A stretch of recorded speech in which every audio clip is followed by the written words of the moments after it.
What's up? What's up? What's up? Let's go to this one. Yeah, because that one's like an offer.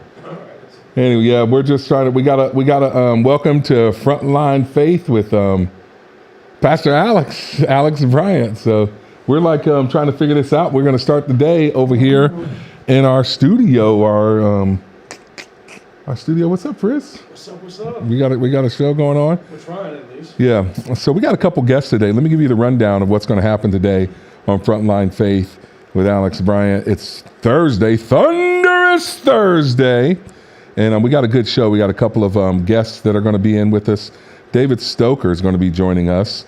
He is a hope dealer, and so, I'm excited about him. We're going to have an interview with him. He works at the Springfield Recovery Community Center, and he's going to be joining us in studio. We'll put him right over here, right next to me on Frontline Faith with Alex Bryant. We're going to talk a little bit about, he's going to be right there in those chairs when he gets here, in one of those chairs. And so we'll have him in. We'll also have Bishop Garland Hunt from the Douglas Leadership Institute. He will be joining us. And so that's going to be a great deal there with him. And then we're going to have, we'll talk about DOGE as usual. We got the top 3 stories of the hour, reciprocal tariffs, people losing their mind with that. And so we'll have a discussion on that. And then also, we're going to talk about the Social Security. That's going to be something we discuss a little bit. DOGE has been attacking that, and people do not like it. So it's going to be a good show. We got a great one for you. But here's the deal. We're going to start it off, and I want to play this video. It's with David Stoecker. He is the hope dealer. He will be joining us today. He's a guy who's local here. They're doing a lot of stuff with addiction. And I want you to hear a little bit about his story. This is about a 5-6 minute video just about what he's going to be doing, and then he will be joining us a little bit later. But I want to kind of give you a little taste of what to expect today, because there's just a lot of people that don't have hope. There's a lot of people that are living without it, struggling, and we need people like David Stoecker, who's doing what he's doing, hope dealers. So check this out. This is a little bit about him, and then he'll be with us a little bit later on in the show. So check it out.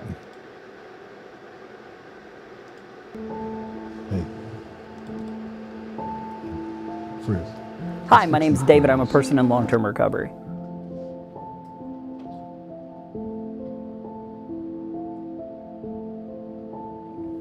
My first memory is being molested by a babysitter. I grew up in a house with a lot of drinking, and my mom ended up leaving my dad and dropped us off at her dad's when I was in 5th grade. My grandpa was the most evil person I've ever met. The summer before 7th grade, my dad got custody of me, and I moved to a little German town right outside of East St. Louis called Highland, and my dad worked overnights. The second or third time I hit that joint, I stopped thinking about all the trauma. The next night I met up with the same group of kids. They introduced me to alcohol, and I found the same thing with alcohol. The more I drank, the less I thought about all the things that had been done to me, and I really liked the way that felt.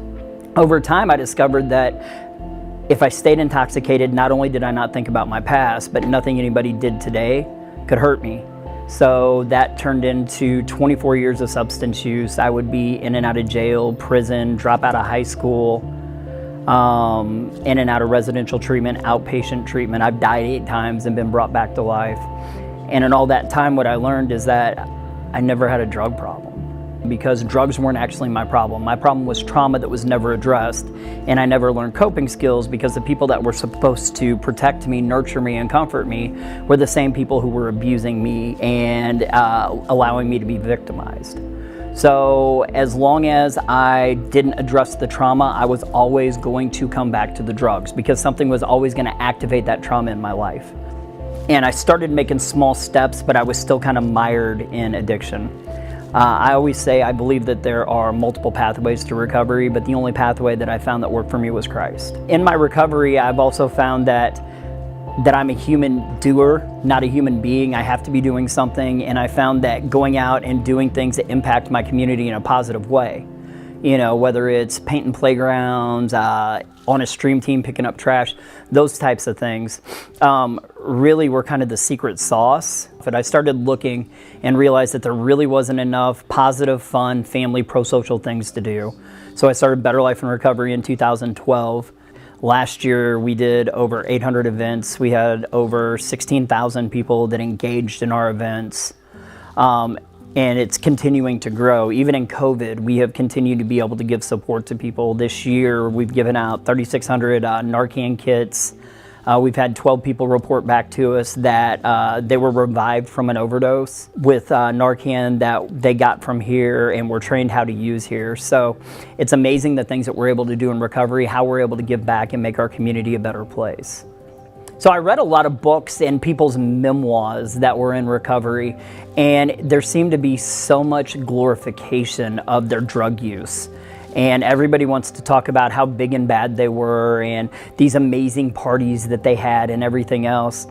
And I really wanted to write a book that talked more about what led to my substance use, all those horrific things that happened to me, so that people could see that for a lot of people, I mean, it's not a choice. It's I was going to do drugs or I was going to take my own life, because I could not stand to think about all of the things that had been done to me. Until I worked through the trauma, the drugs are what helped me actually get out of bed in the morning. That's what helped me feel like I had any worth at all, because at least I was good at something. At least I was good at being bad. And I wanted people to kind of follow that story and see that for a lot of people, it's not a choice. It's something that they have to do just to live. So there's not a whole lot about my addiction in there. It's more the horrific things that led up to it. And then the second half of the book, I really wanted to be able to share the things that helped me build my recovery and had helped me grow spiritually.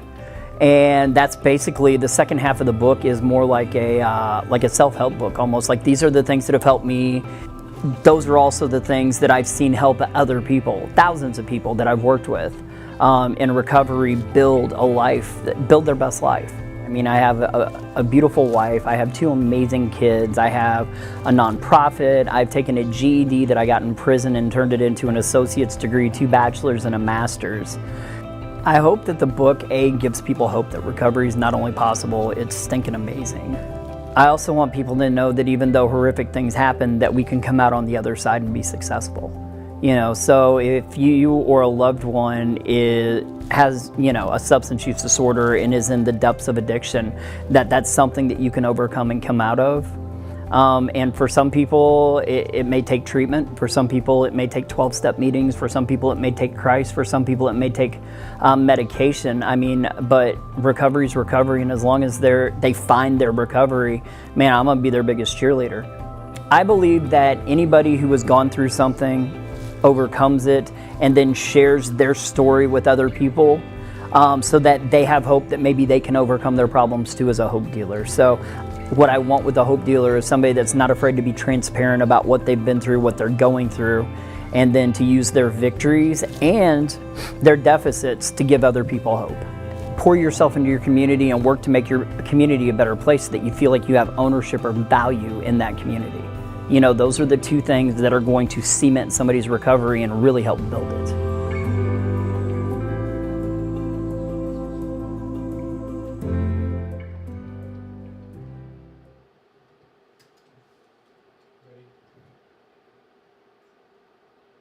All right, that's the hope dealer, David Stoecker. I'm looking forward to interviewing him. He's going to be here, and it's going to be a good time. We're going to be talking about recovery, what they're doing at the Springfield Recovery Community Center here in Springfield. A lot of people are dealing with substance abuse and addiction. David's story connects with them, and they're doing a lot of good work. And so I can't wait to have him here joining us on Frontline Faith. And so that's going to be there. Hey, I want to give you some thoughts before he is in the next, 10 or 15 minutes or so. DOGE, baby. What's the big deal? I got some thoughts. What's the big deal? Opening news story.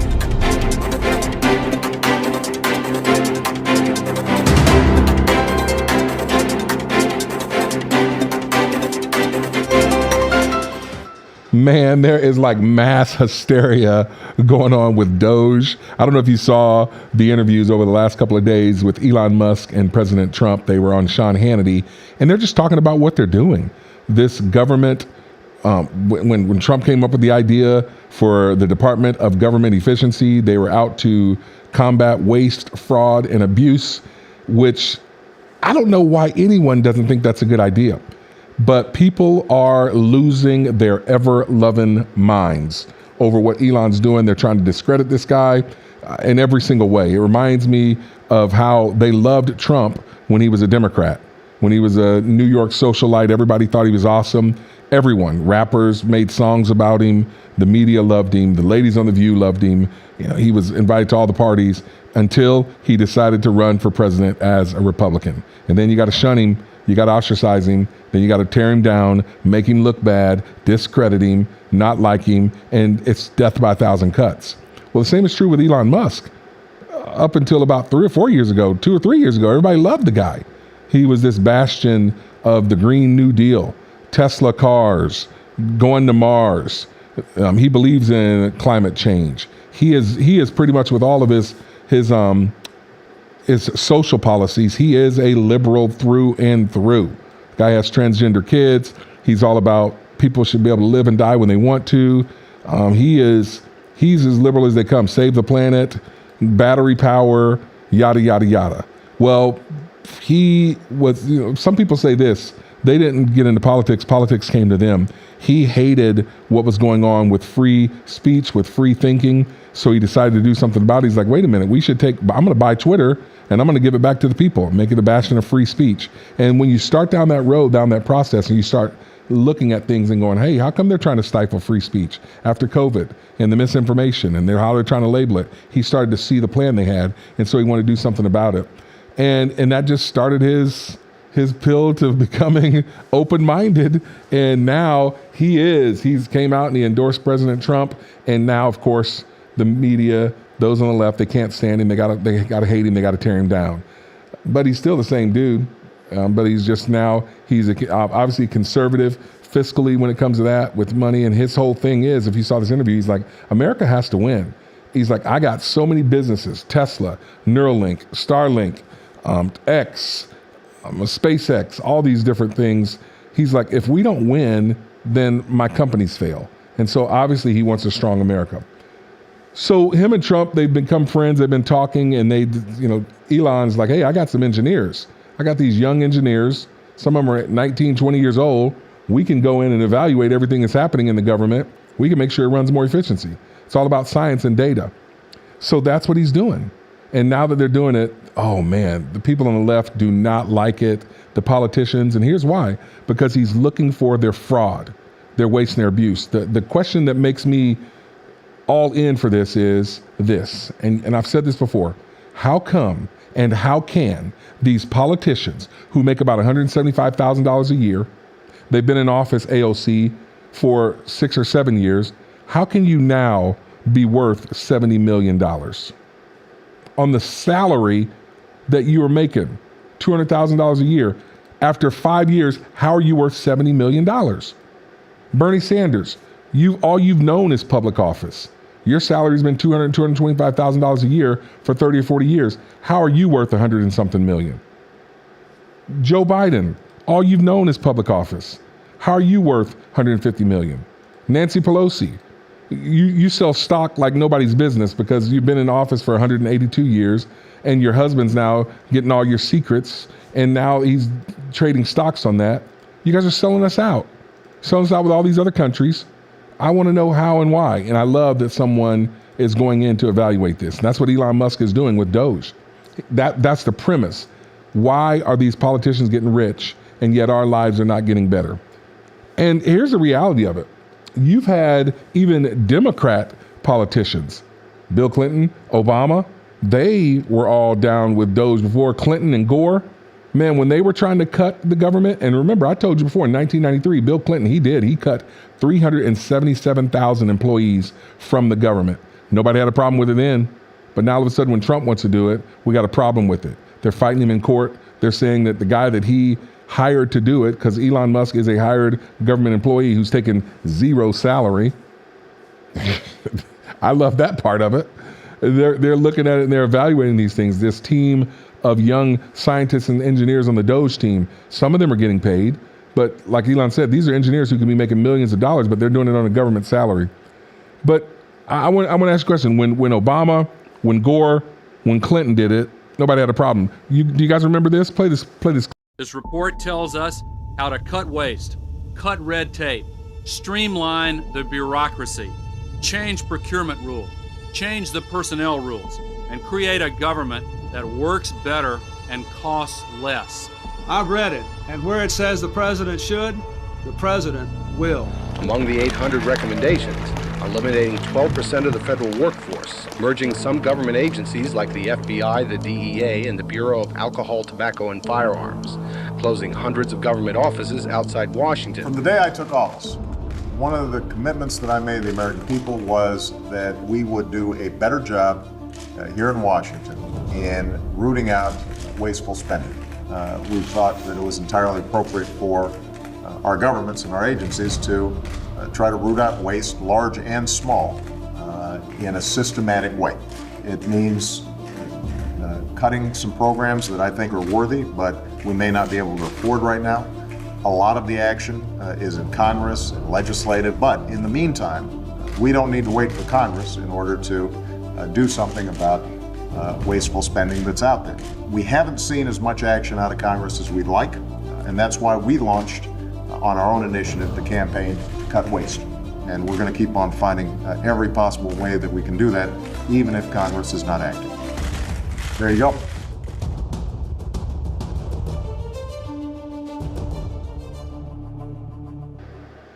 That's from our very own congressman. I got that, Eric Burlison. He posted that video. The bottom line is the American people support what's happening with Trump, Elon Musk, with DOGE. We're all for it. And you can see this if you're on X and you're looking all around, you see that the people like it. And the American people, we like it because of ideas like this. Check out what the newest thing that Trump and Elon Musk is proposing. There's even under consideration a new concept where we give 20% of the DOGE savings to American citizens and 20% goes to paying down debt, because the numbers are incredible, Elon. So many billions of dollars, billions, hundreds of billions, and we're thinking about giving 20% back to the American citizens and 20% down to pay back debt and pay down debt. So yeah, man, I mean, the American people like that. Trump and Elon, they're now proposing with the money that we're saving, and they're saying they want to cut like $2 trillion eventually. But like right now, they're looking at saying, hey, they think, with this whole Social Security thing, there's one of the guys that was in the government who said, we think there's about $1 trillion a year worth of fraud. Other countries have been frauding our system. These 20 million people who are over the age of 100, who are supposedly receiving Social Security checks. Some people say that, they're going, how can individuals be frauding us, 20 million of them? Maybe it's not, but it could be other governments, foreign governments that are taking advantage and getting a lot of money. $1 trillion, that's a lot of money. Some people say, well, this can't be true at all. It's a glitch in the system. Well, I at least want it to be investigated. I'm glad that somebody is at least investigating it and saying, okay, yeah, we've done the research. We found that, we're not losing money. I would love for that to be the case. But if we are losing money, I want it to stop. $1 trillion. They're talking about they could save us. And then the newest idea is they will return that $1 trillion to the people in the form of dividends, 20% of it. So if you look at 20% savings of $1 trillion, I mean, that's like $200 billion.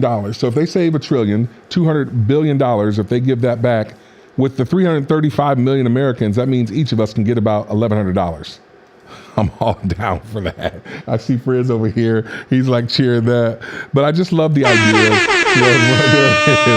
I love the ideas, and I'm all about what DOGE is doing. And so President Trump, they're doing some good stuff. Now, people all over X, they are responding. It's trending left and right. I saw this video of this lady. She's responding to Jasmine Crockett. She is the congressman. I shared about her on Tuesday. She is the female congressman, the black female congressman from Texas, who I believe is just being used wrongfully. She is going out there trying to tell us to be quiet, don't worry about it, we can't trust Elon, when a lot of people, I don't care if you're black, white, brown, male or female, we're going, hold on a second. let's let this guy investigate this. Let's look and see what's going on. But Jasmine Crockett's like, no, they're doing it wrong. We're supposed to do this behind closed doors. We don't want you, the people, to know what's going on. And so there's a lady that I like to follow on X. She had this to say in response to Jasmine Crockett. Check. I do not care that Elon Musk is unconventional in his methods. So according to Jasmine Crockett, who said that she is also on the House Budgeting Committee, Elon Musk is doing things wrong, and that's why Democrats are so upset. She said that what he's supposed to do when he discovers these things is convene a committee and have a committee meeting so that they can discuss things quietly. He is not supposed to bring things to the attention of the American people, and he has been posting things on X. He's been vocal about it on social media every time he finds something. But I do not care if his methods are unconventional. I think that the reason they want him to discover these things and keep it behind closed doors so that they can continue with this money laundering that they have been doing over the last few years. And I'm curious too about Jasmine Crockett because she loves to talk about the oppression of the black person in this country and how white people, according to her, will never understand how it feels to be a black person in America. This is what Jasmine Crockett loves to talk about. But what about the oppression of the American taxpayer? You have taxes taken out of your paycheck before you even get it. And our government, our elected officials are sending our tax dollars all over the world, to paying for the most ridiculous things on our dime. $59 million spent on housing undocumented migrants in the state of New York in luxury hotels. $59 million. But meanwhile, we have American citizens who are sleeping in tents and who lost everything they have. But our government managed to come up with $59 million to house undocumented immigrants in luxury hotels in the state of New York. If Jasmine Crockett and all these other Democrats were really for the people, this is what they would be talking about. They would be advocating for the people instead of advocating against an appointed elected official who is doing his job. I mean, the lady's not wrong, and she's talking a lot. I mean, it's trending all over X, social media. People are talking about it, and I think we should. I think that's healthy. And, my take is this. Someone asked me, I get a lot of people sending me messages, do you trust everything Elon's doing? No, I mean, I don't trust everything anyone's doing. But I'm glad someone is exposing it, looking into it. And I'll say this right now, the enemy of my enemy is also my friend. And if he's trying to save us money because we pay way too much in taxes, I'm all for it. People are like, well, why does he need access to our social security numbers? He could steal our stuff. The dude's worth $415 billion. He doesn't need your $172 that you got in your checking account. Let me assure you of that. I mean, dude, this guy, he's not motivated by money. He lives in a house that's like 1,200 square foot. It's like a Tesla home that he put outside of his Tesla headquarters. He sold all his other houses. His goal is just to go to Mars. This guy's differently motivated. He's built different, as the kids would say, and he's willing to sacrifice his time, his effort, his energy to make sure that we weed out waste, fraud, and abuse, and I'm all for it. And the American people, they are too. Trump's approval rating is like 49%. On this issue alone, it's like 72% because we want government shrank. We want to know that all the waste, fraud, and abuse that is being taken care of, that is getting out of there. So I'm all for it. Elon's not playing the political game, and he's exposing exactly what's going on with these politicians, how they've been taking advantage of we, the people, and we ain't down with it no mo. I know ain't isn't the word you're supposed to use, but that's the word I chose. So anyway, hey, that's all I got to say about DOGE for now. I'm excited. He's joining us already on the set, Mr. David Stoecker. He is a hope dealer. We showed you his video at the beginning of the show. He's with the Springfield Recovery Community Center, and we're going to talk with him next. But let's get to, we got a sponsor, a word from our sponsor, Mr. Will Worsham Law Firm. So check out this sponsor, and then we'll be back with the interview of David Stoecker. I'm Will Worsham. After 20 years in criminal law, I shifted gears because I saw too many families suffer when the estate plan they thought was solid wasn't. Parents thought they had it all taken care of, only for their kids to find out too late that they didn't. That's why I created Worsham Workshops, entertaining, informative sessions where families learn to avoid the most common pitfalls in estate planning. You don't have to leave your family's legacy to chance. Join a Worsham Workshop and see why so many families trust us with their legacy. Visit worshamworkshops.com or call us today. Interesting interviews.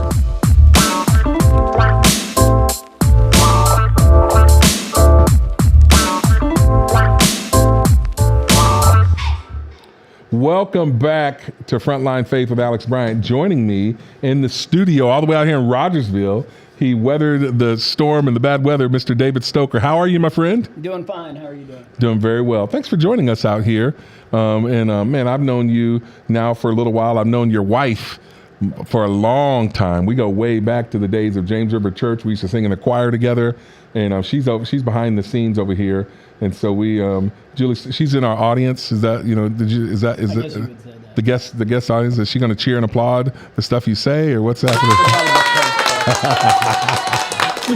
So, but anyway, I've known Julie and I've known Dave, and I'm just been impressed with what you're doing. I think people know a little bit about our history. I've shared before. I used to be the program director of a Teen Challenge program when I was in St. Louis, when I ran the Joyce Meyer Ministry. My wife also was the program director of a Teen Challenge program. And I've never been into substance abuse, never touched a drug, don't do that stuff. But a lot of my family members have. And I tell people I don't have a dad. My real dad just so strung up on drugs all of his life. And so I've seen how families can be torn apart, lives can be torn apart. So I learned from what other people did, and I'm like, no, that's not the way I want to go. And so you are helping this community, the people that have gotten caught up into drugs and addiction, and you're doing great work. I want to just talk to you a little bit about what you're doing. We showed your video a little bit earlier. We kind of talked about your story.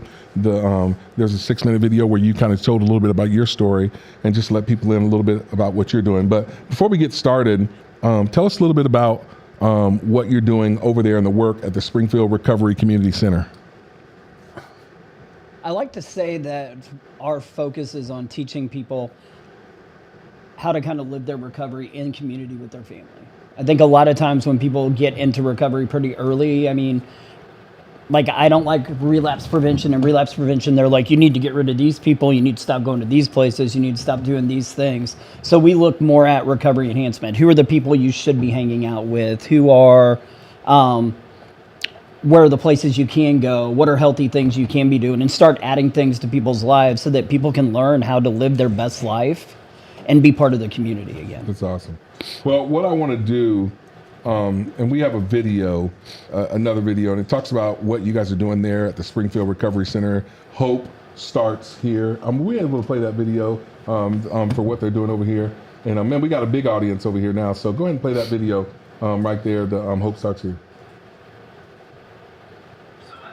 For a little while, I started to recognize that there wasn't really a lot of regular, fun, pro-social things to do. By the time we got to 2016, we were having so many events that we started looking for a brick and mortar place to have them. In 2016, I partnered with 2 other people to open the Springfield Recovery Community Center. It is a community center for people to come in and work with recovery coaches, get connected to resources, and engage in fun pro-social activities.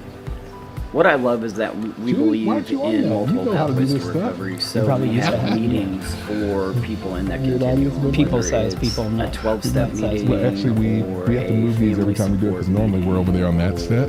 So like when a faith-based meeting. We do some life skills classes. We have good dads classes. We have recovery enhancement classes. On top of all the fun things we do.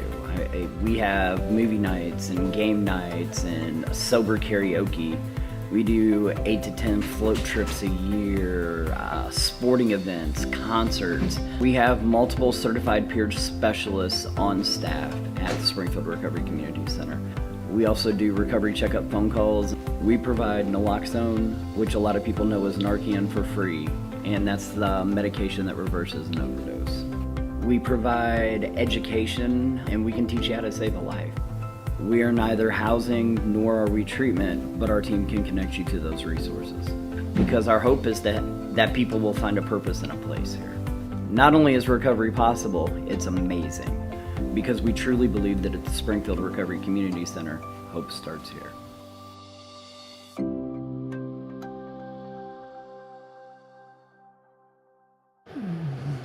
So good work they're doing at the Springfield Recovery Community Center. Dave, okay, so we know your story. You got caught in that trap of substance abuse and kind of hit rock bottom. Is that what motivates you to want to help other people? Yes and no. One thing I would say is I always say rock bottom's dead. Like, I think we have moments of clarity because some people find their recovery up here, some find it down here. And I think as long as we're alive, we can always go lower if we continue making unhealthy choices, if that makes sense. Yeah, it does. So when I hear rock bottom sometimes, I think some people are like, well, I haven't hit my bottom yet, so I need to keep going. Yeah. But the truth is, I mean, you don't have to be way down here to make positive life changes and live your best life. I like that because I can think, in the times where I've helped people, where we've tried to help people, I can remember one girl, and I've shared her story on our ministry before. She had that exact mindset mentality. Well, I know, she'd be in jail and she'd be at where you think would be, some people would say rock bottom, but then someone would come in and say, there's black tar heroin. And she's like, well, I still got a little bit to go. I guess I could try that before, I'm not dead yet. So I do like your philosophy on that. Recovery starts anywhere. Is that what you said? Pretty much. I mean, I don't know. I've died more times than I can count on one hand. I've been in and out of jails and prisons my entire life. When I finally found my recovery, I was going to grad school. Wow. I had started going to college off a GED I got while I was in prison, and I'd got my associate's degree, a double bachelor's, and was in the first year of my master's program when I finally stepped into abstinence-based recovery. Okay, so you said abstinence-based. I'm going to put a pin on that because I want to come back to that. But why this lifestyle? I mean, if you had the double bachelor, you were starting on a master's degree, you could be making a lot of money. And I know, being in the recovery ministry, I'm going to assume you're not making a lot of money. No, I like to say most of my friends with masters have MBAs, so they're making a little bit more money than I am. But at the end of the day, I don't know, from 2015 to 2018, I went to over 100 funerals. I think 3 of them were natural causes. There was a couple homicides, a couple suicides, but almost every single one of them was somebody that died from an overdose. I'm tired of going to funerals and tired of explaining to people I went to school with over their kids' caskets how the system failed. Okay, I just want to, my mind, you said that fast, I want that to slow down for people.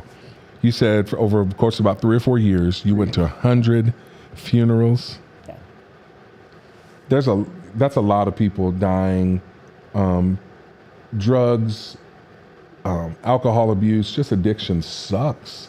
And families are torn apart, children are without parents, and people are losing their lives because of this addiction stuff. And so that's really, I'm taking it. Is that your why?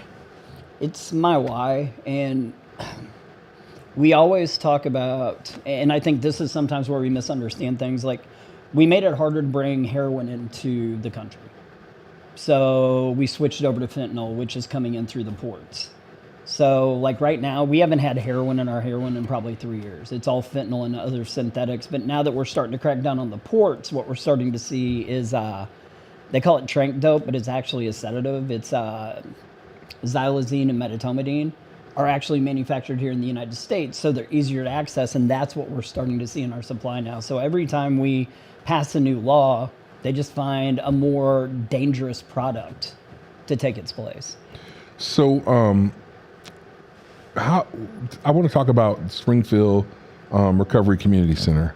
Okay. What do you guys do there specifically? Like, is it residential, non-residential? Like, what do you guys do? And, tell me that, first of all. What exactly is it? Over the course of a month, we provide about 100 groups, life skills, recovery support groups, recovery enhancement groups, and then we also do things like last Friday, we had sober karaoke. This Saturday, I think there's a group of about 25 of us that are going to go bowling together. So we do lots of fun things in the community. We've got a stream team. We float 6 to 8 times a year. We picked up 8.5 tons of trash out of Missouri riverways.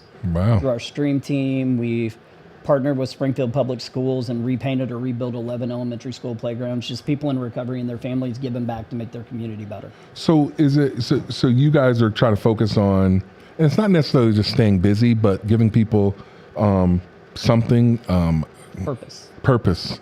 And a part of that is keeping people's time occupied. I know, like, I've dealt with people that are in recovery and they're always wanting something to do. Yeah. It just seems like their mind's always going.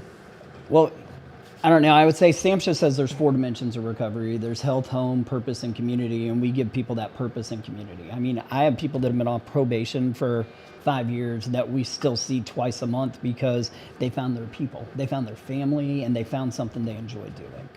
So what don't you guys do there? Let's talk about that. We don't provide residential treatment. We do mostly recovery coaching. So we refer and work with other treatment providers. We don't provide recovery residents, but we work with multiple people that provide recovery housing. So I always say we help people find their why, and then we also serve as a bridge to resources. There's a lot of resources out there, and even in Springfield, and so you guys aren't trying to reinvent the wheel. You're staying in your lane, and you know what your purpose is for the Springfield Recovery Community Center, and then you partner with these other organizations to provide, if people need more than what you guys have to offer. That's what I'm kind of hearing you say. Yeah, we know what we do well, and we know what other people do well. Why would we try to take what they do well and do it okay? Okay. So what wakes you up in the morning time? Caffeine. Copious amounts of caffeine. But no, honestly, I saw a thing a long time ago where a guy asked, "Are you mad?" It was at a conference.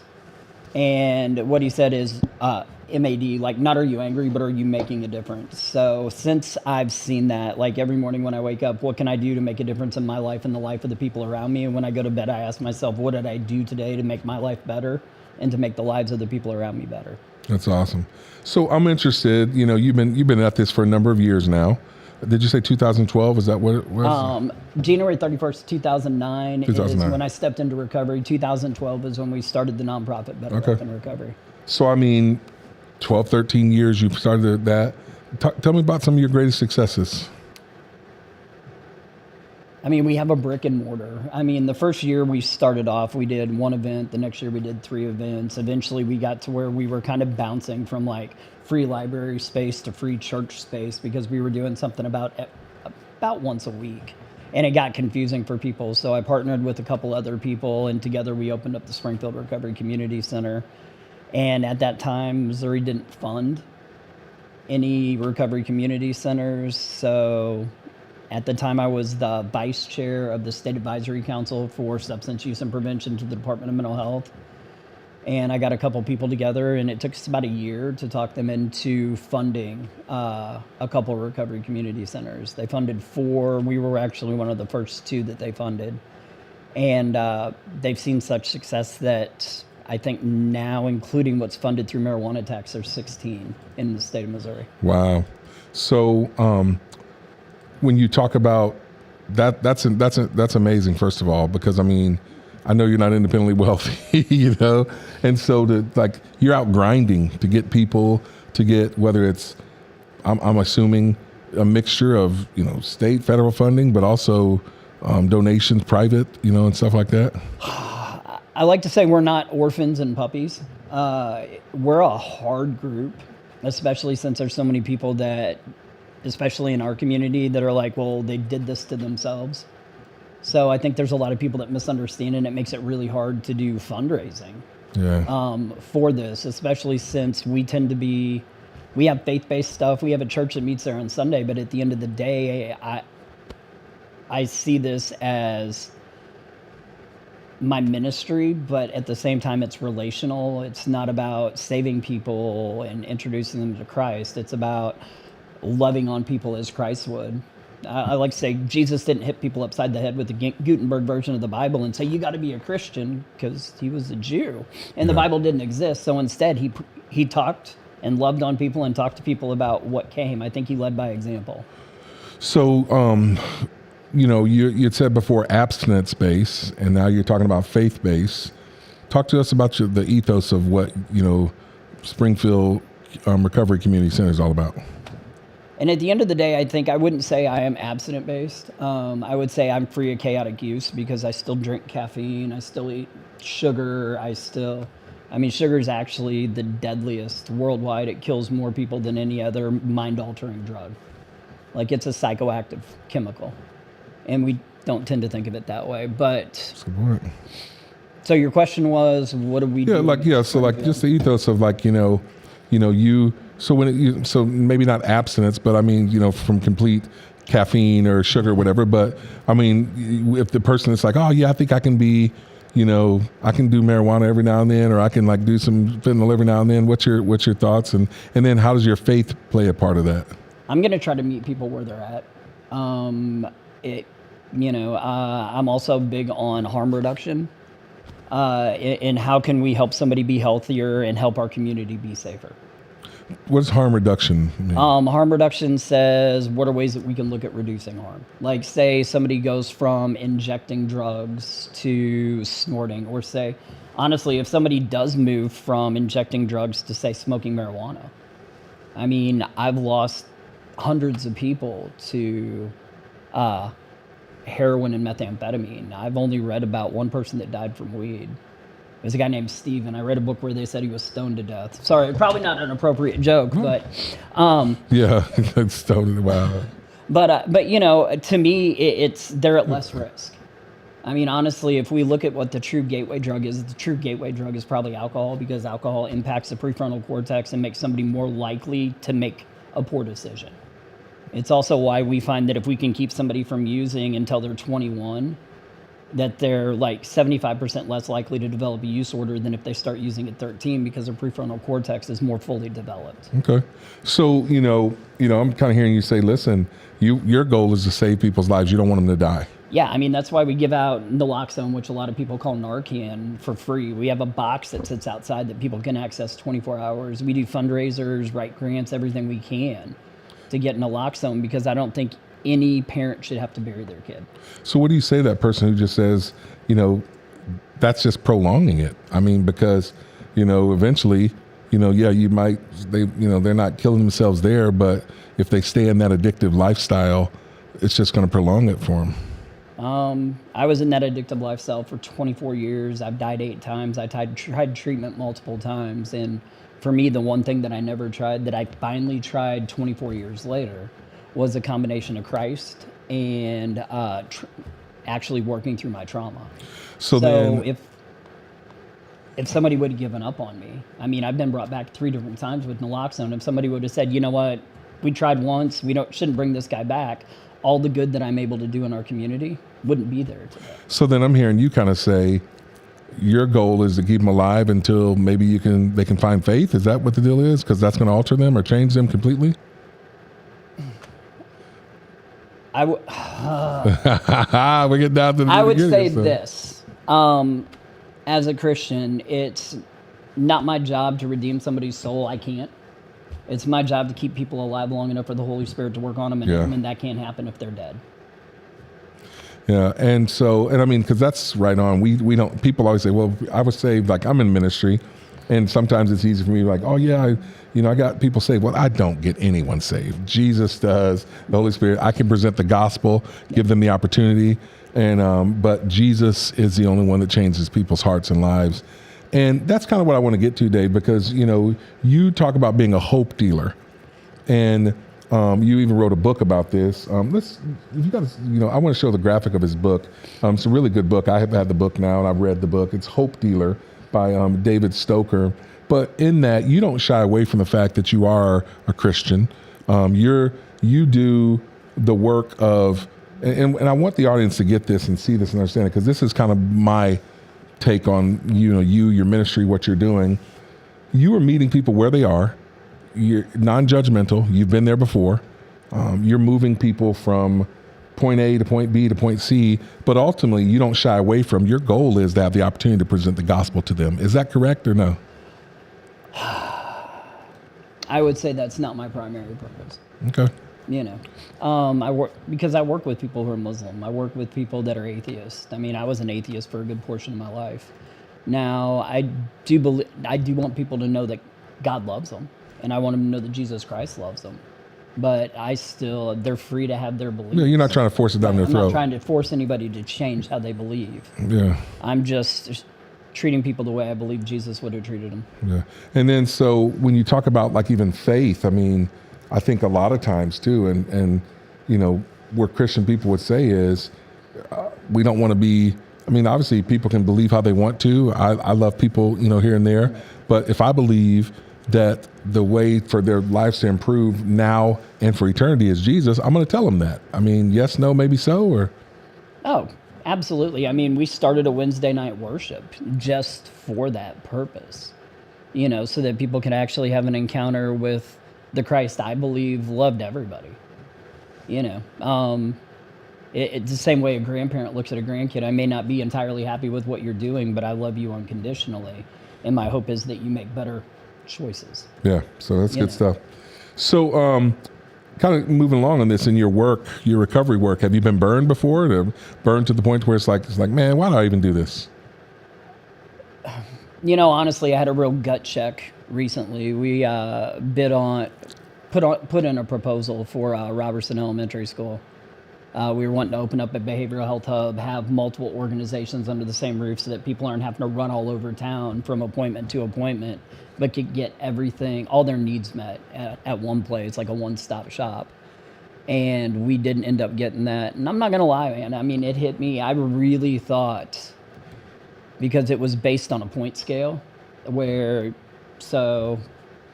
I really thought that we had a good chance at getting it. And when I found out we didn't, I had to take a couple days away. Like, I mean, it kicked me into a little depression for a few days because you know, if you've ever written a grant or gone after something like that, you put in 6 weeks of really, really hard 24/7 work just to find out that obviously they didn't like our proposal enough and thought they found something else that would be better for Springfield and the parents and youth of Springfield Public Schools.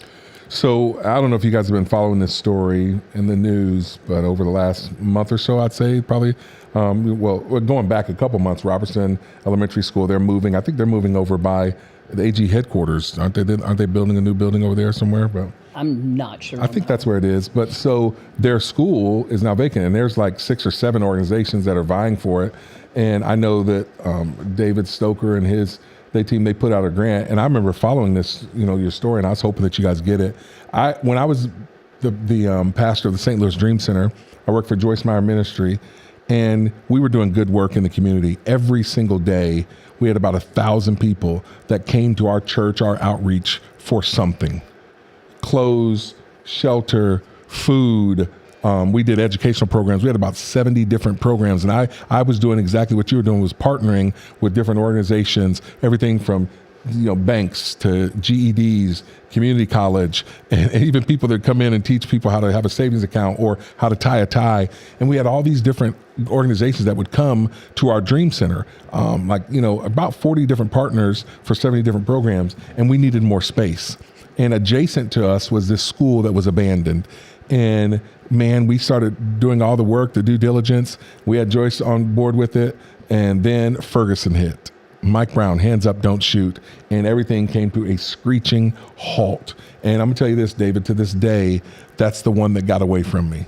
That is the one that I still, that literally was 11 years ago. And I still look back and go, man, I wonder what could have been, what should have been. And so I know that was hard for me. And Can I say one thing on what you just talked about? 1,000 people every day, 60 to 70 different ministries. That's what the church is supposed to be. You know, I talk about this all the time. Like, every church should be a community center. Like, I drive by churches and I see these huge, 30,000, 20,000 square foot buildings that sit empty 6 days a week. And I'm like, all that space and all the good, because that's what the church, it's not just supposed to be a community center, it's supposed to be the center of the community. And I think a lot of our churches have kind of gotten away from that. Yeah, I mean, there's no denying that. And, it's a tough one for me because, like, I talk to the pastors in town, and I wish that they would expand their capacity to do more for the community. because, you see now, and I talk to a lot of the pastors in Springfield are my friends. And they're like, we just stay in our lane, which is, and I hate to say it, but give a good show on Sundays, and people are getting saved, because for me, that's what it's ultimately about. Everything I do in my ministry, even with Frontline Faith, it's about, hey, Jesus is the only way, the only truth, the only life. And so I'm unashamedly that. And with my ministry, with my media, with politics, anything that I go into, it's, hey, Jesus is my Lord and Savior. I want him to be yours too. If you think differently than me, that's fine. I still love you, but it's all about Jesus. And I do sometimes am with you that wish that churches that especially have the capacity would and could do more. And so, we have to, I guess for me, I try to lovingly encourage, motivate, challenge them. Frustration and then making, enemies, that doesn't really help a lot there too. So I get that. I just, as I see so many people in this area that are crying for less, smaller government, church is going to have to step up because the government is taking over a lot of the programs that the church used to provide. It doesn't anymore. We have absolutely abdicated, and we're okay saying, well, we give you money, so go and take care of the orphans, take care of the hospitals, take care of the widows, take care of feeding people. No. If we want smaller government, less money sent to the government to give for USAID or to give to other, then we have to start stepping up. And you're absolutely right, my man. But I think that's how it should be. Because for us, when I was at the Dream Center, when we literally had, we were ministering to about 1,000 people every day. That took hundreds of volunteers. I mean, we're talking faithful, committed volunteers. We had a staff of about 33 people. And that was for our church. We had a church of about 600. We had the outreach center. We did something every single day. We had people living on, campus. We had a facility. It was kind of like a teen challenge of 40 men there. But we had, in addition to that 33 staff, we had about 300 volunteers that were coming. But see, I love that because I think we need to be giving of our time, our treasure, our talent on a consistent basis. That gives us purpose when we're out volunteering. And so that's a good thing there. I want to talk a little bit, and we're talking with David Stoecker. He is a hope dealer. He runs the Springfield Recovery Community Center. And I was practicing that because I didn't want to get it wrong. The Springfield Recovery Community Center. Before I was saying the Springfield Community Recovery Center, but no, it's the Springfield Recovery Community Center. And but I want to talk about how you make that happen. And do you need help from the community? I mean, what do you need? Right now, we're trying to work on actually bringing in more money from the community because funding right now is up in flux for a lot of organizations. We know, okay, right now we have this contract, but after this next contract is up, honestly, we have no clue because of how the climate is right now, what funding will be available. So we're trying to build more consistent donors from within the community. I've got a couple of people that are now going out and approaching businesses and talking to businesses about becoming like monthly donors or, yearly donors. We run shuttles a lot, and right now we have 2 vans that are probably in the shop more than they're on the road. They're older, so we're also trying to find somebody who can donate vans or help us get some new vans, doing a fundraiser for those. So yeah, I think those are 2 of our big needs, and a space. We need a bigger space.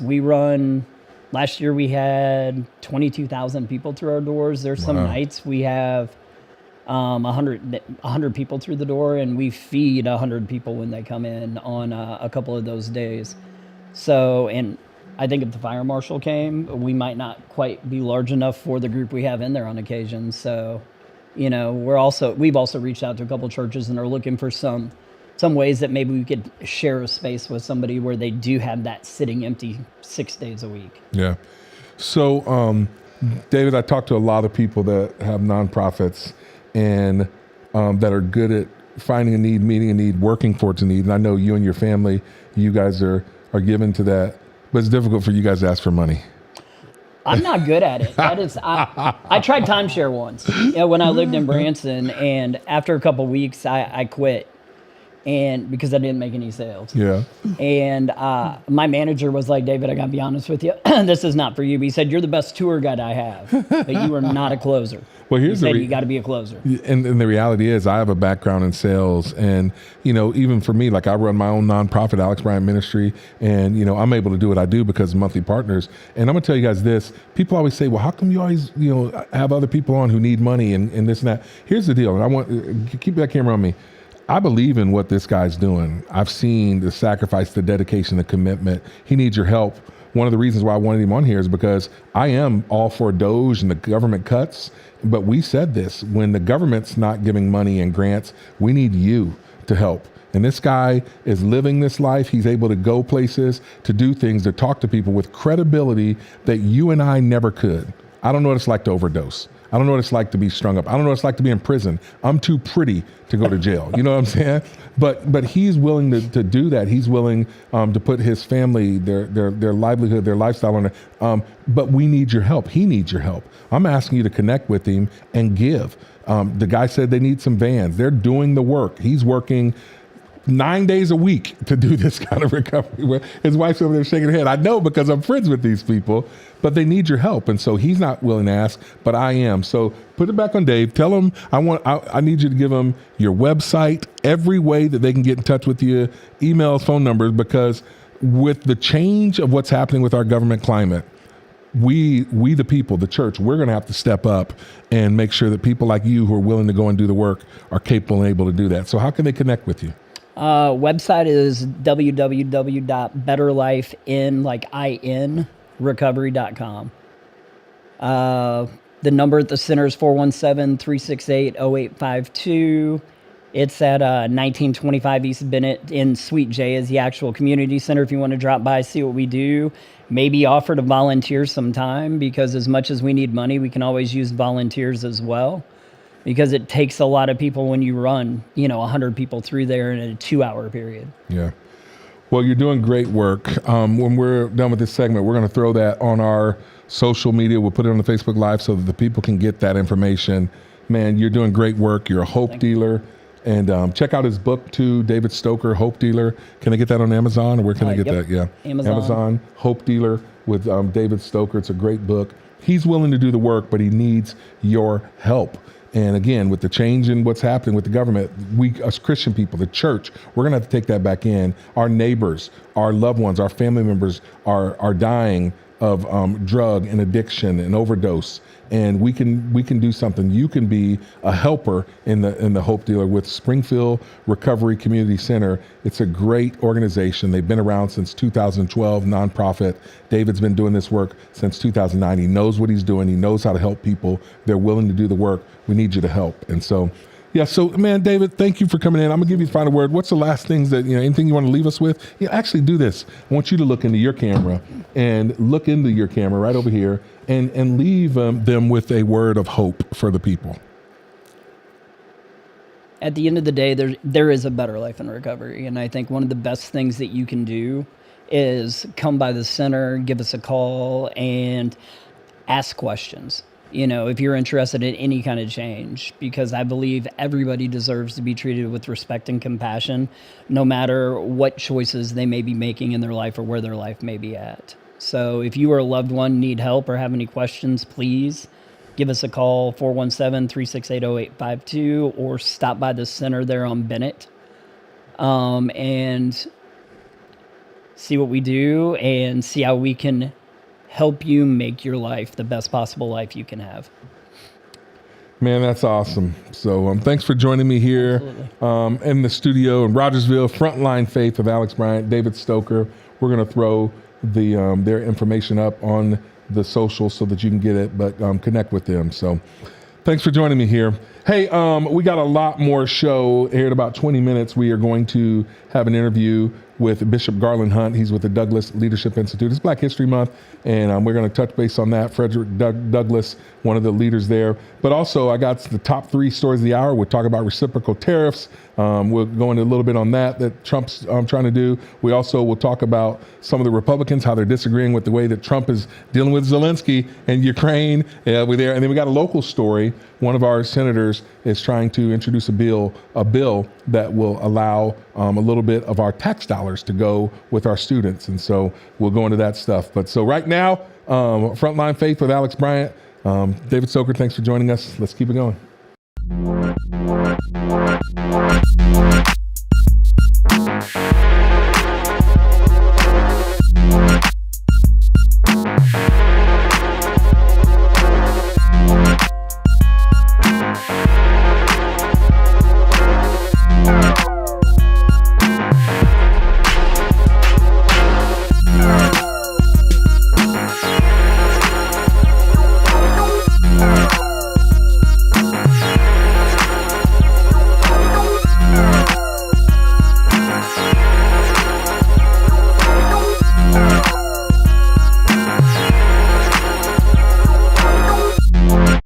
I'm Kristi Noem, the United States Secretary of Homeland Security. Thank you, President Donald J. Trump, for securing our border and putting America first. Let me deliver a message from President Trump to the world. If you are considering entering America illegally, don't even think about it. Let me be clear. If you come to our country and you break our laws, we will hunt you down. Criminals are not welcome in the United States. For too long, weak leadership has left our borders wide open, flooding our communities with drugs, human trafficking, and violent criminals. Well, those days are over. Under President Trump, we are defending American families and restoring their safety. If you try to enter illegally, you will be caught, you will be removed, and you will never return. Follow the law, and you'll find opportunity. If you break it, you'll find consequences. Strong borders mean a stronger America. President Trump is making America safe. I have a dream that one day this nation will rise up and live out the true meaning of its creed, that all men are created equal. I have a dream that my 4 little children will one day live in a nation where they will not be judged by the color of their skin, but by the content of their character. I have a dream today.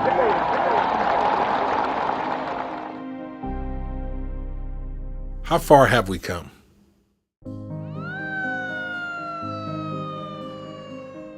What happened? It was supposed to be different. What happened? Where did we go wrong? Where did we go wrong? It was supposed to be different. Where did we go wrong? What happened? What happened? It was supposed to be different. It was supposed to be different. It was supposed to be different. It was supposed to be different. Where did we go wrong? Where did we go wrong? Where did we go wrong? Let's reimagine. Imagine if someone willingly gave up their seat for Rosa Parks on that bus. Imagine a school where Black students were welcomed with open arms and a smile. Imagine a place where all could be served. Imagine if our streets were safe for everybody, no matter your skin color. Let's reimagine, because I too have a dream. Let's reimagine. Because I have a dream. Because I have a dream. Let's reimagine. Because I have a dream. Because I have a dream. Let's reimagine. Because I have a dream. Because I have a dream. Let's reimagine. Because I have a dream. Let's start again.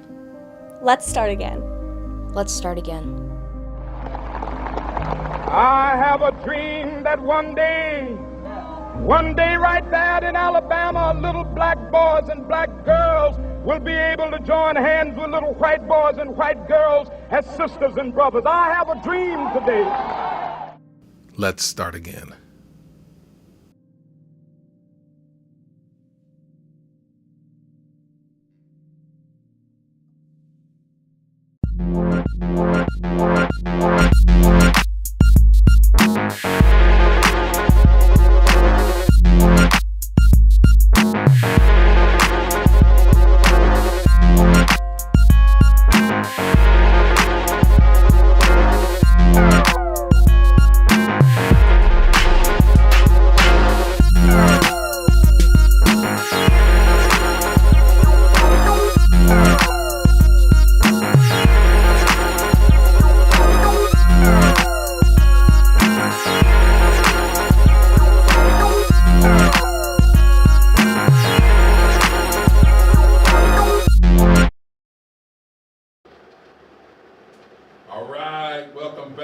to Frontline Faith with Alex Bryant. Hey, a couple things. Top stories of the day. Let's get to it. Top stories of the day. All right, well, we'll just go. Top stories of the day.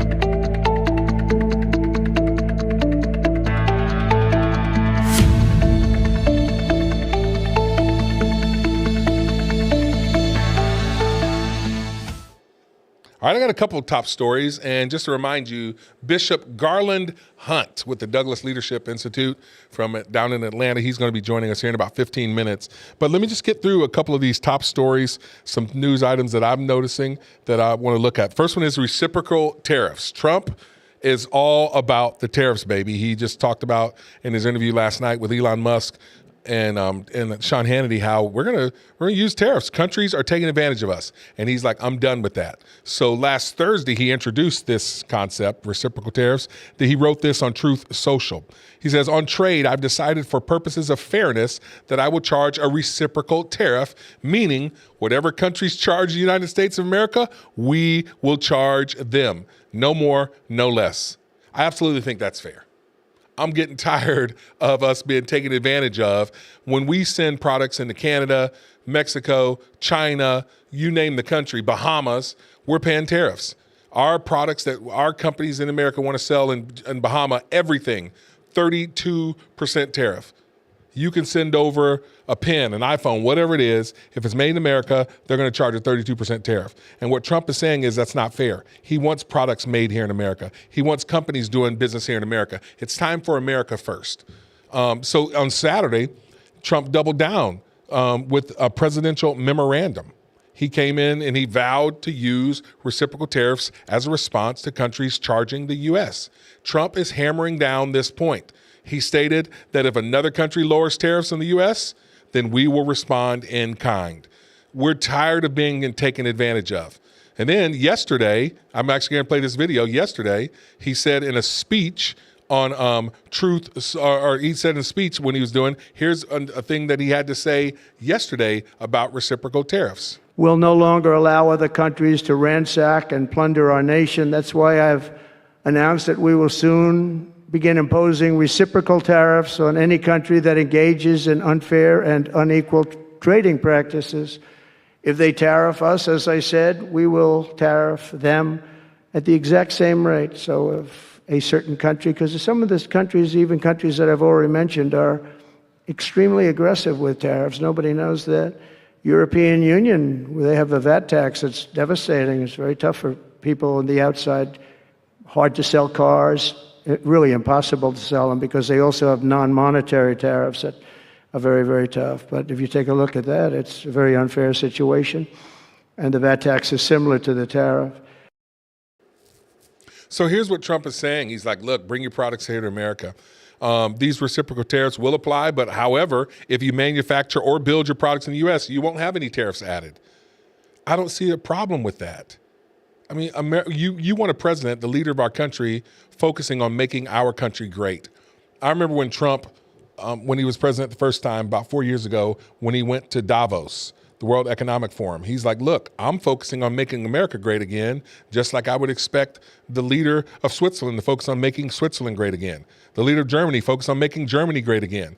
The leader of, Tanzania focusing on making them great again. He's like, my job as the president is to make America great. And you look at the leader of Argentina, he came in with a little bit of MAGA-ism in him, and he has focused on that. The new president, he's been there for about 3 or 4 years, he's turned that country around. Make Argentina great again. That's what their focus is. And countries should be doing the same thing. That's what you want a leader. So with this pledge, Trump's administration can now conduct a review, and this is with the presidential memorandum that he signed there. So they can conduct a review, and it's for issuing tailored tariffs for each country, focusing on 5 key areas. Number 1, U.S. goods tariffs imposed by that nation. So if you're putting a tariff on us, we're going to put a tariff on you. We've learned, and I've learned through study and research here lately, that with the Bahamas, and I've been there before, any products that we sell there, automatically 32% tariff. Some products, they even put tariffs on more. You look at Canada. When Wisconsin sends their milk into Canada, 329% tariff. That's what's up. And so Trump is saying, same, what you do for us is we're going to do to you. What's good for the goose is good for the gander. What? I'm keeping it real. I'm keeping it real. And so the second thing he talks about is this. He's tailoring these tariffs for countries by focusing on these 5 key areas. Number 2 area is unfair taxes levied. Some countries are just jacking us. You know why iPhones and all these other products, cars and stuff have been produced overseas? Because, like, so for example, you look at what Japan did, or these foreign car makers. After, the World War II, they decided to focus on their manufacturing. And then what they did was, when they're focusing on their own manufacturing, they said, hey, we want you to produce and buy our cars. We're going to send our cars over to you, but if you want to sell something, 200% tariff. They don't have Harley Davidsons over in other countries because it's just too much. Like, you produce here in America. So then now Harley Davidson, for the first time in his last couple of years, decided they're going to be producing Harley Davidson motorcycles. They're going to be making them outside of America. That's not right. Because of the policies and to sell the products over in other countries, these countries are realizing, our American countries are going, well, it makes sense to produce it over there. What Trump's saying, no, we're going to reverse that. And these are unfair taxes being levied. Here is the 5 focus areas for these taxes being levied. Here's the third one. The financial import on U.S. businesses and consumers due to foreign countries' policies. Their policies are trying to make it to where they're forcing us to produce these stuff over there. The third one, exchange rates. If you've ever traveled to other countries, they put what they call duties and exchange rates. Trump's saying we're looking at all that stuff. It's not fair. He's going to make it fair. And then the fifth one, any other discriminatory trade practice identified by the trade representative. So he has the Secretary of State on it, the Commerce Secretary. They're looking at these things, and they're saying we're looking at every single country that is imposing tariffs on us. You put them on us, we're going to put them on you. And I'm all down for it. I'm all down for it. That's what, reciprocity to our system of fair trade and balance. And so on Friday of last week, the Treasury Secretary, Scott Bessent, he said that the Commerce Department will have completed its study on this issue here in about a month and a half, April 1st. And he warned that it's not theater. He said, Trump ain't playing around, people. You should take Trump at his word. That's what Scott Bessent said. And so Trump is dead serious about putting America first, and we should all be thankful. We should all be thankful. Thank you, Mr. President. Don't let your hatred of Trump stop you from wanting him to do what's best for our country. Duh Bears. That's always appropriate.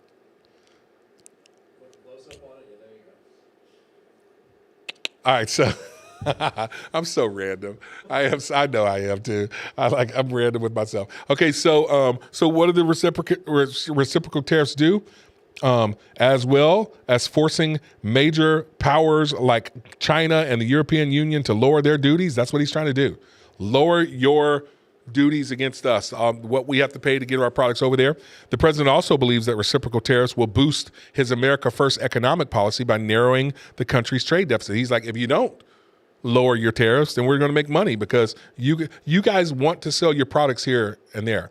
I shared with you a couple weeks ago how literally it's 30% of all the goods and products sold or that Mexico produces are sold in the United States. And the same with like China, Canada, like 25%. Those countries need us. Literally like almost 1.5% of our products are sold that we produce are sold in Mexico and Canada. We don't need them like they need us. And this is what Trump knows, America first. And at the same time, he wants to improve the competitiveness of U.S. manufacturers. Trump saved the steel industry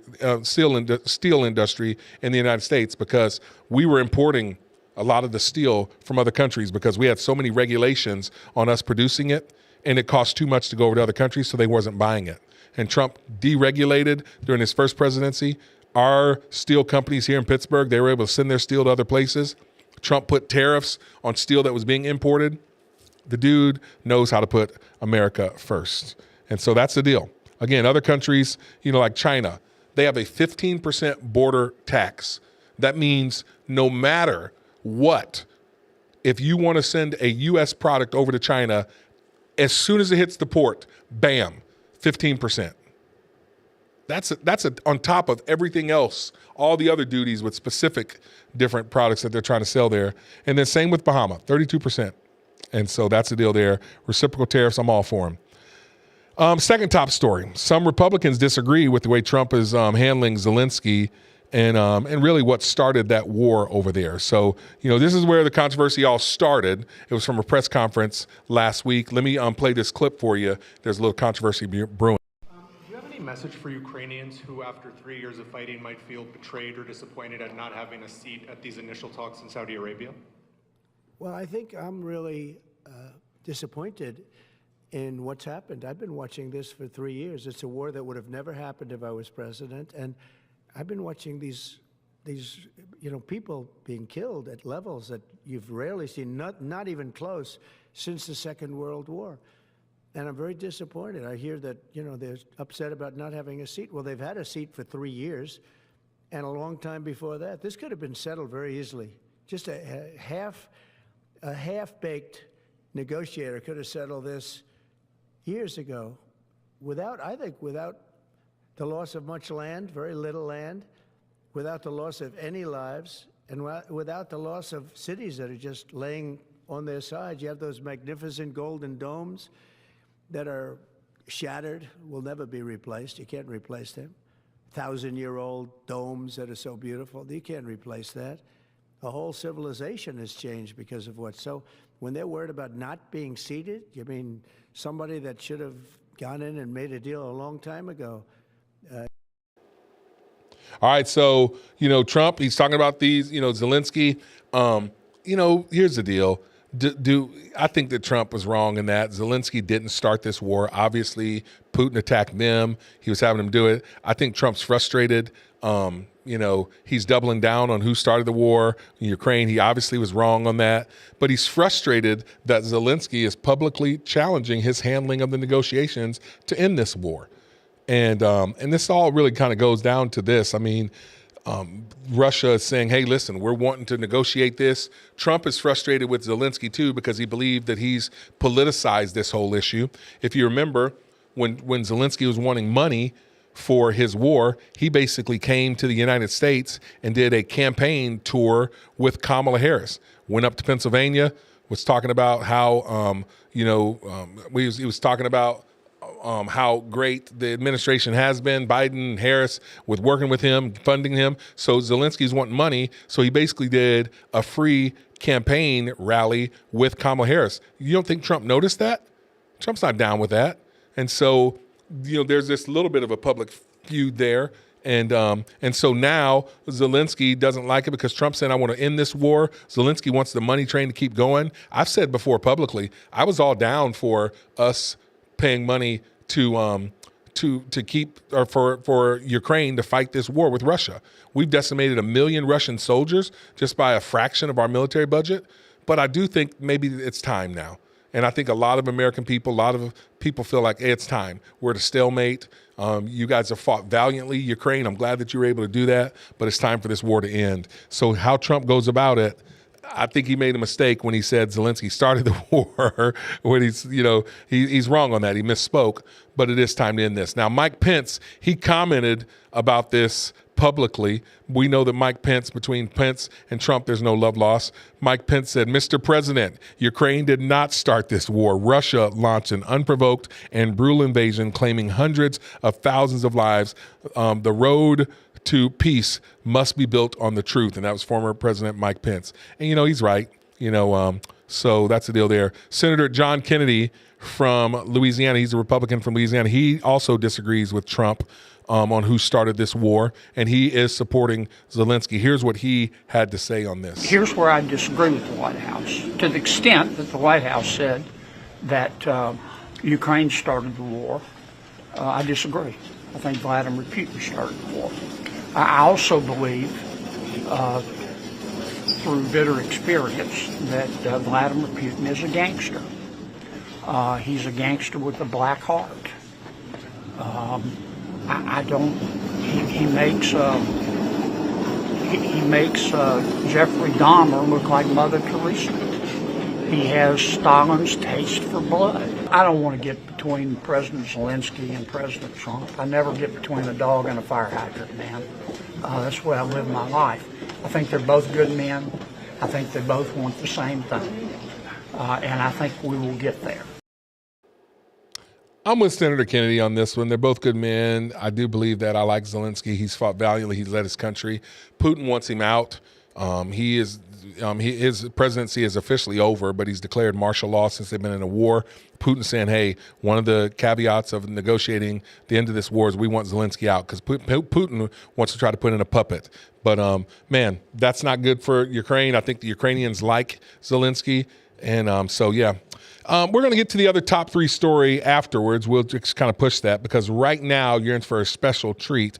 We have Bishop Garland Hunt. He is going to be joining us. But before we do that, let me give you this announcement. 40 Days for Life. I announced this the other day. 40 Days for Life. Help save lives here in Springfield. You can protect mothers and children by joining this worldwide mobilization through prayer and fasting, peaceful vigils, and community outreach. 40 Days for Life has inspired over 1 million volunteers. Here's what's happening. There's a few groups that are coming together to sponsor some trainings. On February 22nd at 1 p.m., you can go to Life 360 Church over in Chesterville. You can go and get trained on how to be a part of the prayer, the fasting, and the vigils. And then at 3 p.m., you can go to the Library Center. That's in Room B. They're going to be doing a training. And then on February 23rd at 10:30, Calvary Chapel Church in Springfield. You can get trained there and at 10:30 and then again at 12:30. So 40 Days for Life.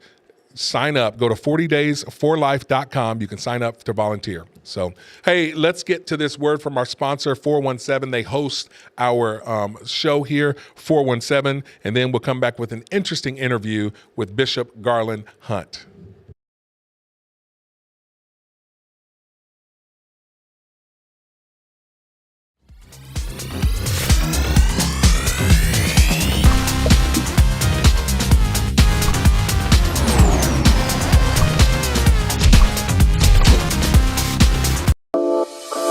Interesting interviews.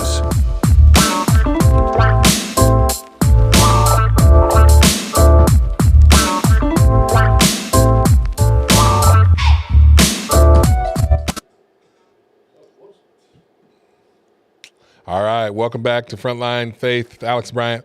Let's bring him on. We got Bishop Garland Hunt. He is joining us. When I was on the radio with Morning Talk Radio, I started interviewing Bishop Garland Hunt with the Douglas Leadership Institute. We were doing it a couple times a month.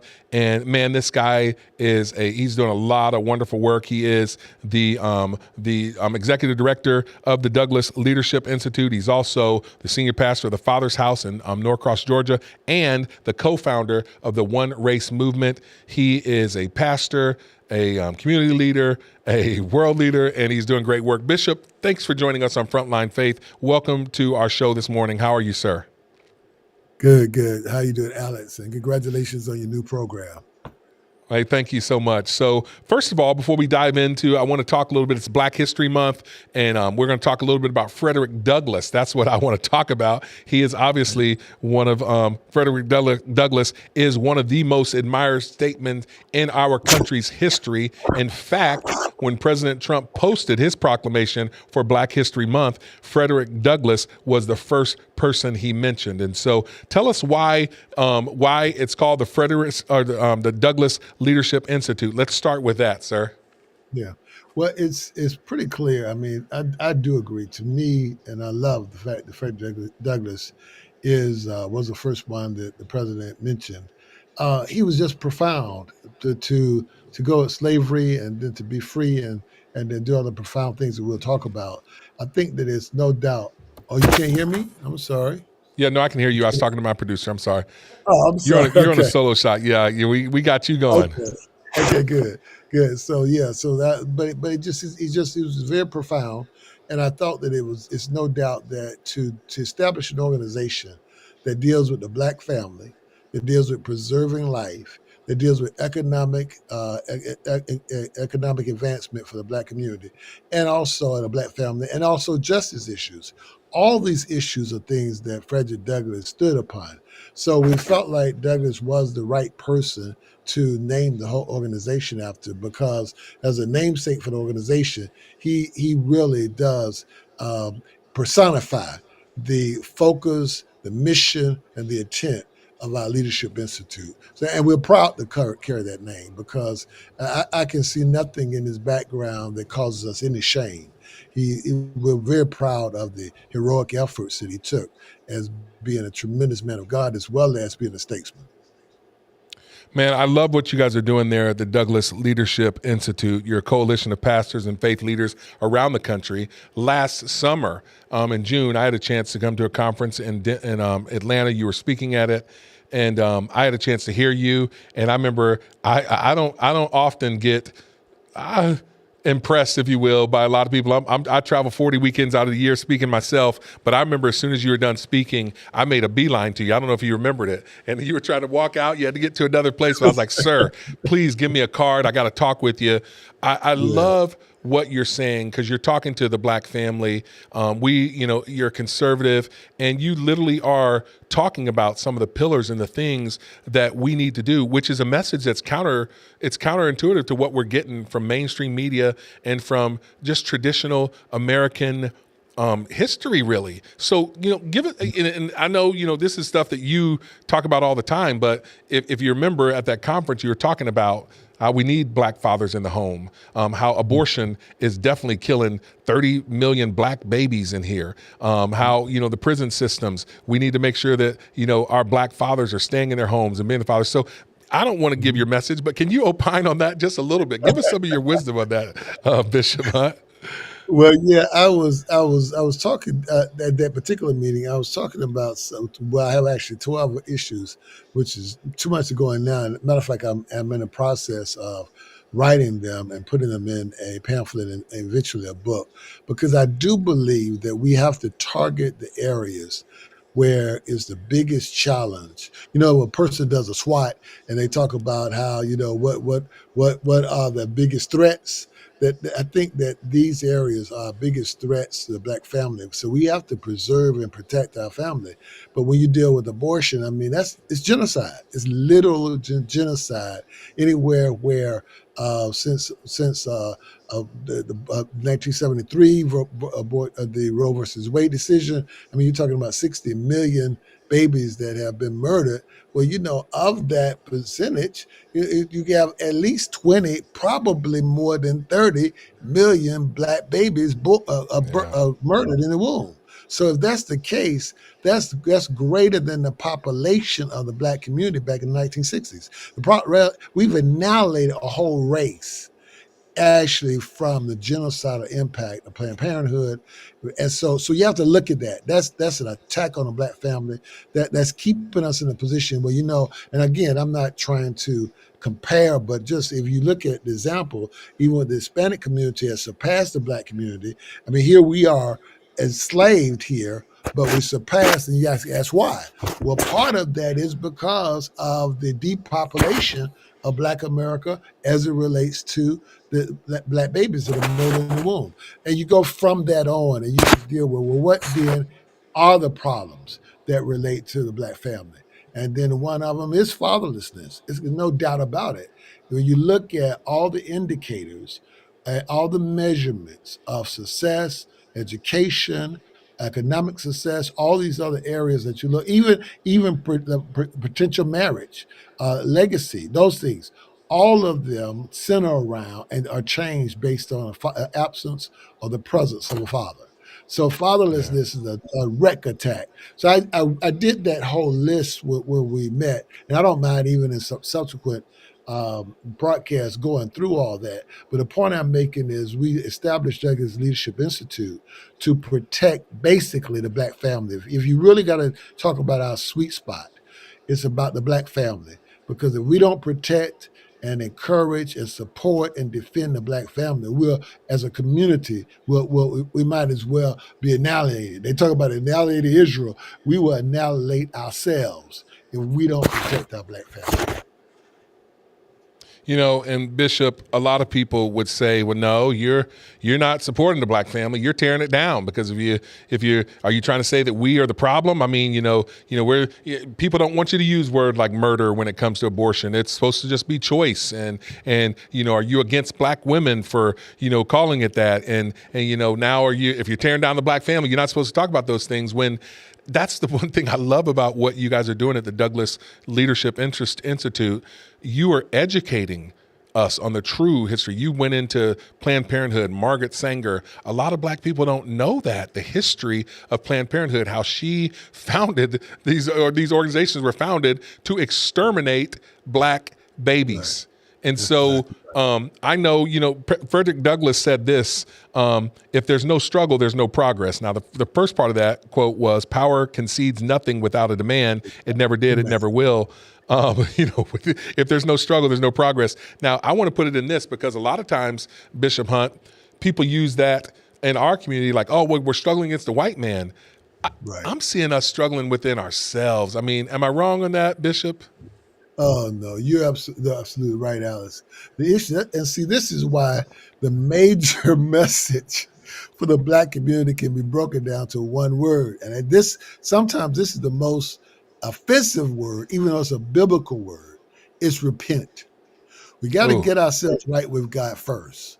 And this is why, so you don't think about repentance when you're blaming a white person for victimizing us. So as long as we stay as a victim, you don't even think that you need to repent. Everybody else around us needs to repent. But in reality, he's looking for us. Isaiah 59, when it talks about justice, truth, thrown down in the streets, he constantly says, but your sins are piled up against you. You're crying out for justice. I don't even hear you because your sins are piled up. We got to break this down of our own sins, of our own culture. And many people don't like that. They say, well, you're airing out dirty laundry publicly. Wait a minute. If you're going to protest publicly, if you're going to break windows, if you're going to do a George Floyd and Black Lives Matter, you're going to do all that publicly. We also have to call our own community back to the foundation of the Bible and say the Bible saying first we have to get ourselves right with God. If my people that call by my name shall humble themselves, and then the part I love the most, listen, not only humility, but you have to repent from your wicked ways. You gotta change your wicked ways, because then I'll hear from heaven. So the bottom line of it is that, yes, I know the black community, no one wants to be able to say that we are where we start.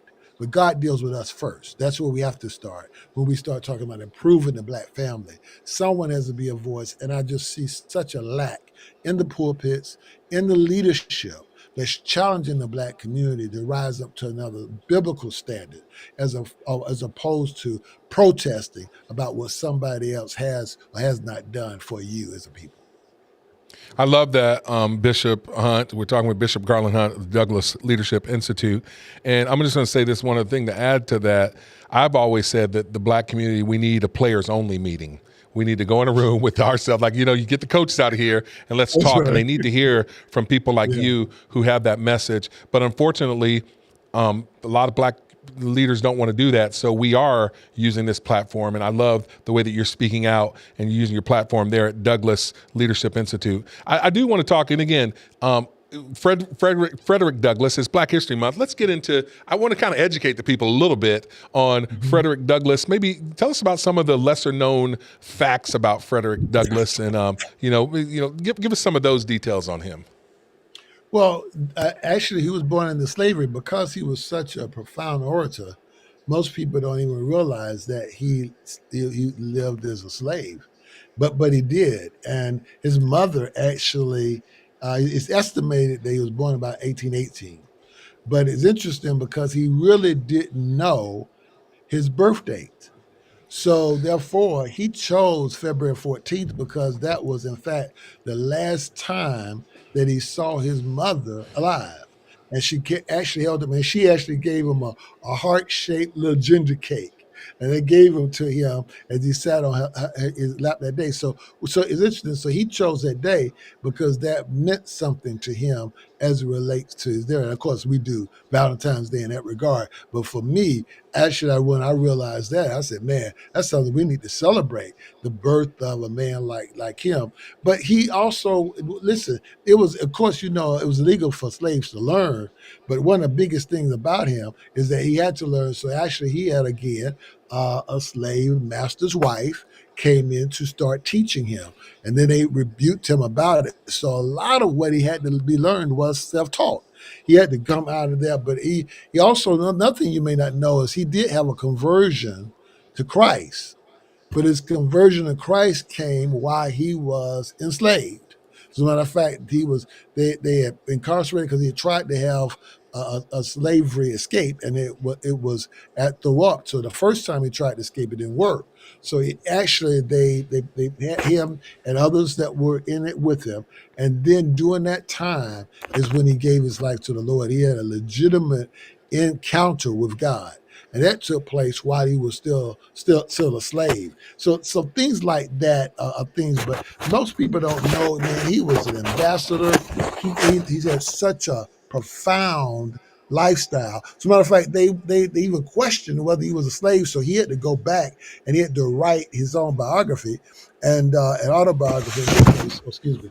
And so then he had to show that he in fact was a slave. But when he did it, listen to this. When he did it, Alex, that it exposed where he escaped. Now, he later on, at that point, he was not a free slave. So he had to go to Europe. He stayed in Europe. They offered him to buy his freedom. So when he came back to America, he bought his own freedom. That's one of the reasons why he had to escape, because he wrote his own autobiography. And when he did that, that in fact made him culpable for potentially being caught as a runaway slave. And so he had to actually go to another country and then come back as a free slave. So anyway, numbers like that we don't know. I mean, one more thing that impresses me, during the Civil War, blacks were, they weren't even involved in it. And then before that, they were sure treated badly. He became an advocate for blacks that were involved in the war, of course, representing the North. And so out of that, he had an incredible relationship with Abraham Lincoln. So Abe Lincoln, of course, was one of the key people in the nation as not only a statesman, but the president of the United States. But he would say publicly that this is one of my best friends and one of the most profound speakers and orators in the world. So he honored Frederick Douglass, and Frederick Douglass was one that really fought for the rights of blacks that were in the military, that they would be treated fairly. So numbers of things like that we don't think about when we think about Frederick Douglass. But he was one that was always, not only was, of course, he clearly was against slavery and the anti-abolitionist movement.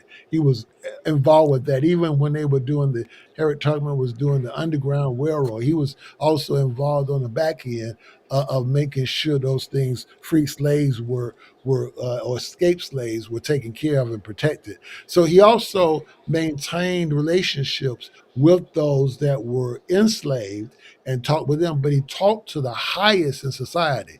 He's the most photographed statesman. I mean, black and white. I mean, there's no one that's photographed more than him. And you know why?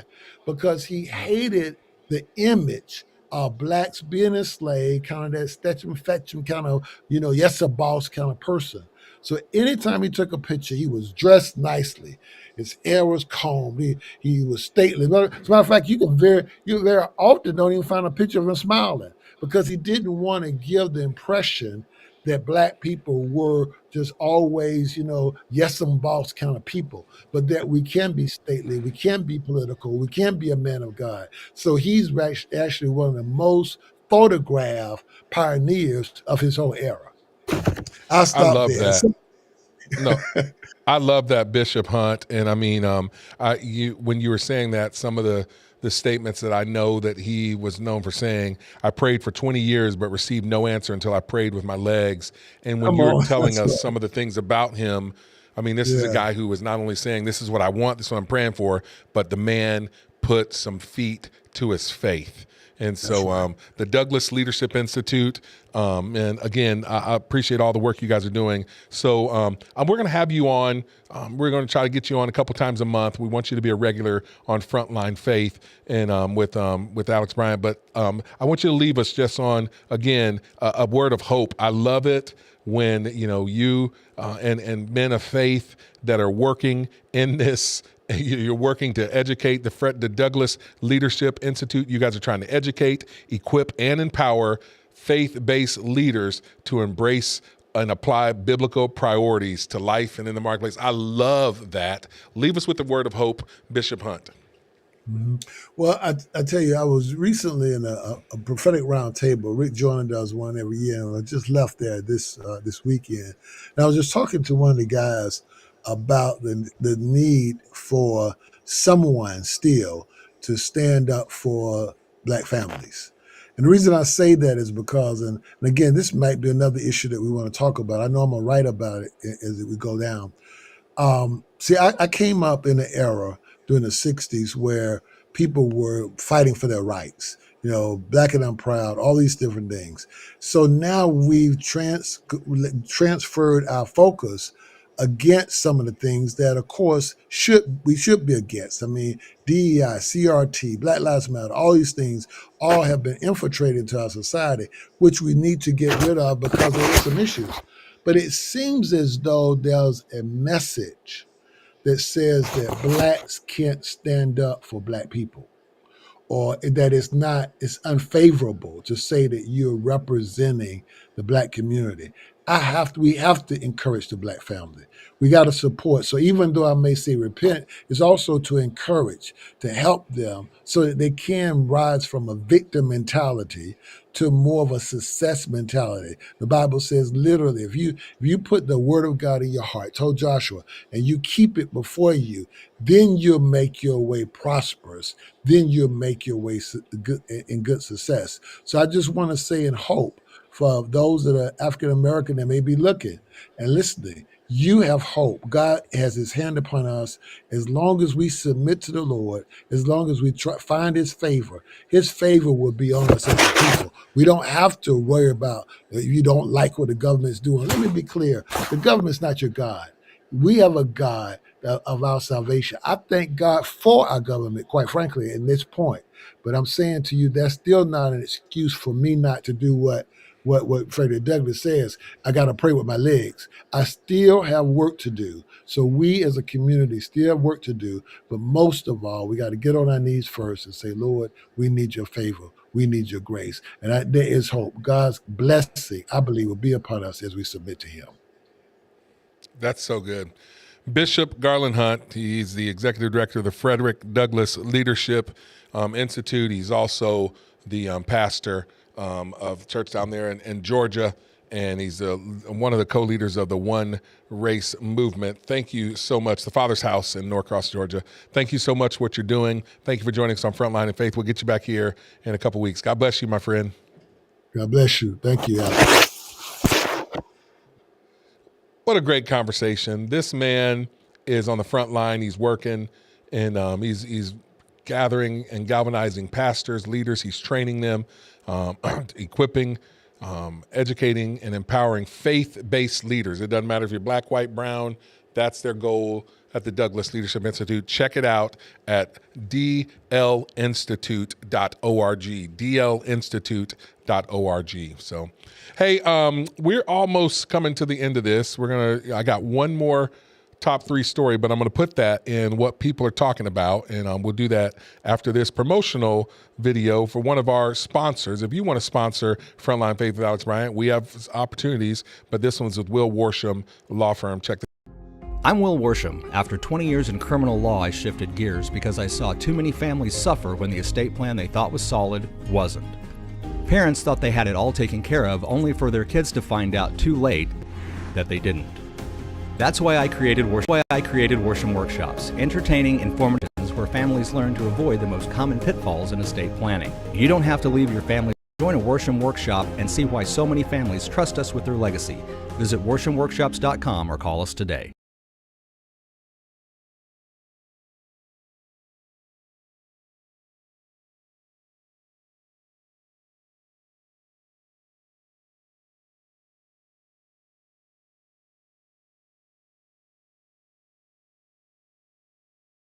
today. I'm Will Worsham. After 20 years in criminal law, I shifted gears because I saw too many families suffer when the estate plan they thought was solid wasn't. Parents thought they had it all taken care of, only for their kids to find out too late that they didn't. That's why I created Worsham Workshops, entertaining, informative sessions where families learn to avoid the most common pitfalls in estate planning. You don't have to leave your family's legacy to chance. Join a Worsham Workshop and see why so many families trust us with their legacy. Visit worshamworkshops.com or call us today.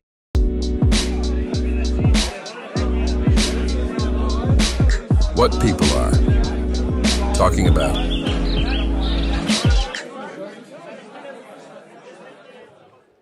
All right, we're back. Frontline Faith, Alex Bryant. What people are talking about.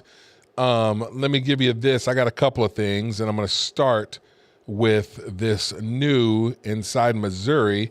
We got a couple of Missouri senators that are proposing a tax credit for homeschool and private school families. So Missouri's homeschool families and those that enrolled in private school, you could receive a tax credit for educational expenses. And that's according to legislation that was filed on Tuesday by State Senator Rick Bratton. He's a Republican from Harrisonville area, and he's the bill's sponsor. So the tax credit would be capped at the annual state adequacy target of $7,145. Now, that number is determined by the per pupil expenditure of the highest performing school districts in the state. It's been stagnant for about a decade. I'm on the school board in Nixa. All schools get paid out that $7,145 per pupil. Now, it costs more than that to educate a student. Your local area could cost more. I think in Nixa, it's like $10,000 or $12,000. Don't quote me on that. I think it's $12,000 to educate a student. Some school districts are more, some are less, but the state only gives us $7,145.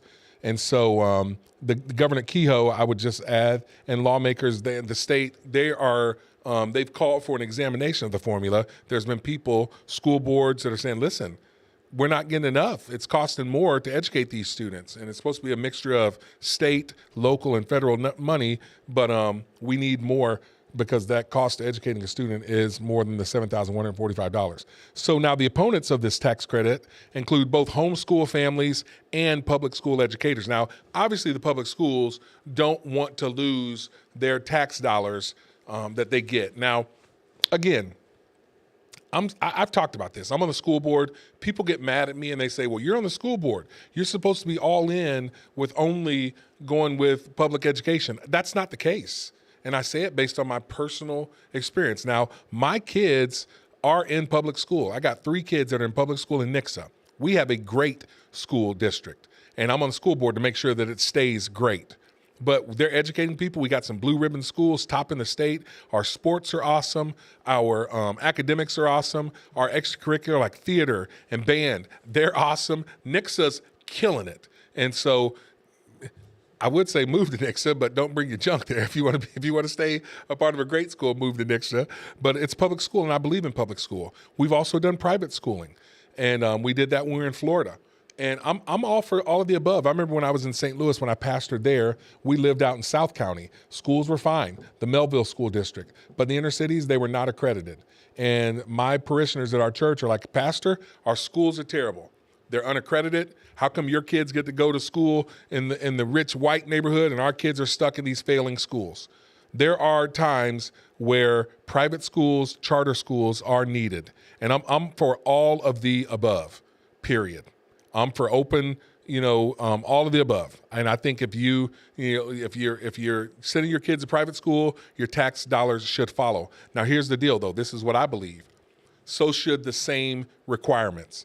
So, for example, New Covenant Academy, they don't have to take every kid like a state school does. They have to take the kids with the SPED kids, the special education, and so it does cost more. So I think if you want the tax dollars to follow, then the same educational requirements need to follow. But I'm not the expert on this stuff. I just know a little bit to keep us, to keep me dangerous. But we need conversations on this. I'm for all of the players to come together and let's solve this problem. Because the reality is, our public schools, we're falling behind. You look at other countries, we are falling behind. President Trump said this, we're like 39th or 40th of the schools, and that's not acceptable. We spend more money than any other country, and our kids should be tops. And so public schools are against it because they don't want to lose the funding. DESE, which is the Department of Education, Secondary Education, their budget literally from 2023 to 2024 went from like 10 billion to 15 billion. I don't know what DESE's doing. They're huge, and they control the tax dollars for schools. I want somebody to look into them. I'm being real on that one. But because they got a lot of money they're responsible for allocating. Where's it going to?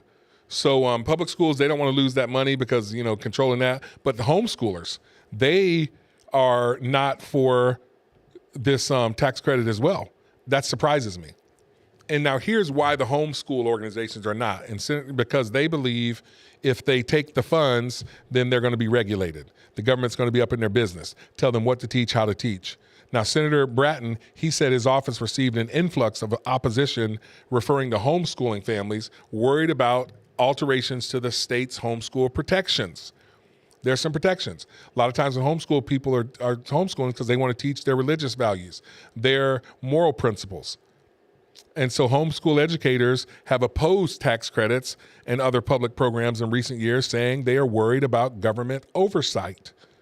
Understood. But Senator Bratton, he said the idea that it would impose restrictions on homeschooling families is a myth.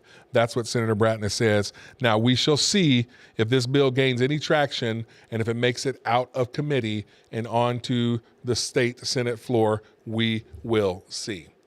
Other stuff that people are talking about. Is flying safe? My guy Frizz, you should see the look that he just threw up there. Now, Frizz, you don't like to fly. You didn't like to fly before all these crazy stuff over here of the last couple of years. I know he's like looking, he's trying to get it going. I don't know you're going to have a chance to, Frizz. He's moving.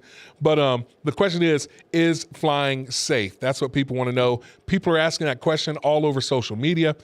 There was another airline mishap. Just like literally yesterday, an Arizona plane crash killed 2 after a mid-air collision at the Marana airport. So this collision occurred about 8:25 yesterday, local time, in Marana Regional Airport in Arizona. So 2 planes, they collided. They were both smaller, fixed-wing, small engine planes. Each plane was carrying 2 passengers, and the 2 who died were on the same aircraft. That's just terrible. A lot of different plane crashes. You're seeing these all over, and people are wanting to know, is flying safe? That's the question. Look at Frizz back there. He's going, Well, first off, I need to get myself on here. People don't even know if I'm here or not. They don't even know if you're here today. Hi. What's going on, people? What's going on, people?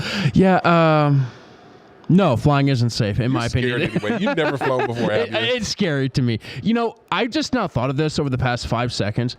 I'm probably the only person that I know that is intrigued by airplanes, wants to learn about them, but are scared to fly them.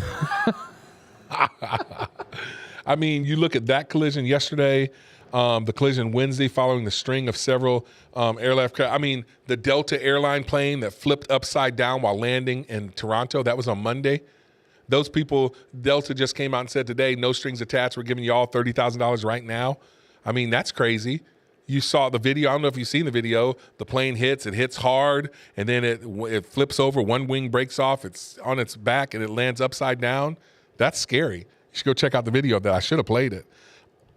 And then, I shouldn't have. And then, remember, No, you shouldn't have. a couple weeks ago, January 31st, a fatal medical jet that crashed in Philadelphia. That plane was taken off. They had a kid on there from Mexico. They were going to stop here in Springfield, Missouri, and refuel. And shortly after takeoff, it bursts into flames there, and it lands in the parking lot and wounds some people there. I mean, that was right there, and that was just the day before. Or the day after, the mid-air collision between the Army helicopter and the commercial airline in Washington, D.C. that killed 67 people all on board. So people are asking, is flying safe? Are you going to be flying right now? Look at Frizz. You weren't going to fly before, Frizz, so you don't count. I've been on planes like a couple times over since then, man, these last couple How do weeks. you deal with it? Like, how do you deal with, the turbulence and stuff? I've only had one time where I had major turbulence where we just dropped. I mean, dropped out of the sky. Like, that's crazy. Yeah, no. See, here's the thing with me. You can survive a car crash. You can't survive or you can't survive an airplane crash. Yeah, no, that's true. It's just like, I guess I just don't. I'm not scared of it. It's like, statistically, you're safest, and I'm in God's hand. I mean, I could sleep, dude. I go up there playing, and I'm like done. I'm like, I'm crashed, and then I land. Sometimes I land. I'm like, oh, we're here already. It's crazy. So it's flying safe. That's what people are talking about. Here's another thing. What people are talking about. I don't know if you guys saw this picture. So Trump, he kind of got involved with this issue with congestion pricing in New York City. So you guys know Trump's a New Yorker. So the state of New York and I think New York City, they wanted to charge a higher fee for people that were going into Manhattan during certain times. And basically, the rich people in Manhattan, they didn't want all the traffic coming in and through their borough, and so they wanted to charge a fee to keep people out. And so they were going to charge like $9 for cars wanting to come in, and people were fighting that. So and Trump was like, "This is a bad idea," and so they fought it. So the judge revealed, nope, that New York, they can't charge higher prices on their fares at certain times to keep people out. So then Trump's team posted this photo right here. Trump and his long live the king. I don't know. Put it on the other side so we can cover up. We don't need double Trump. So yeah, long live the king. People who already didn't like Trump are having major issues with that. And I'm not for it. I think that's a bad optic. People know that they're already trying to nail Trump with he thinks he is the king and he wants to, rule. And so if you know that already, why give them, fodder? Frizz, you're shaking your head. Like, why? Come on, bro. Come on, man. Come on. I just don't think it's a good idea. It was not. I'm not down with it. Trump's not the king. Trump is our president. He's a good president. He's a good, he's putting America first. I'm all for that. His policies are right on. You can't deny the dude's policies. He's not the pastor in chief. He's not the king. He's our president. And he's my president. He's my president. You remember what that's from? Terrell Owens. That's my quarterback. That's my quarterback. I'm so random. But anyway, bad look, Trump team. I don't know why you did that, because maybe they just want to troll the people that already hate Trump. I just think it's a bad idea because I've already had 3 people send me this message. Are you for this? Do you agree with this? I'm like, no. But so then, but we know where I'm standing. I'm not defending Trump. I like what he's doing. I think people who don't like him, you need to defend your junkie position, because the dude is making America great again. He's doing good stuff. His policies are right on. If you're conservative, know your role and shut your mouth. Defend that. What's up? That's all I got. Frontline Faith with Alex and Brian. That's all we got for today. Thursday, thunderous Thursday, February 20th. And as always, like, share, subscribe. Do us a favor and share this. Check it out. Share it to your social media. We got to get our traffic up. You can help us with that. Like this. Go to our Frontline Faith Facebook page. And if you want to know when we're going to do this, you want updates, alexbryan.org. Go to our ministry there. And we're still working out some of the different, technical kinks and different things, the platforms that we're going to be on and all that good stuff. But thank you for your faithfulness. Thank you for watching. That's all we got for this week. On behalf of myself and Frizz, we out. Word.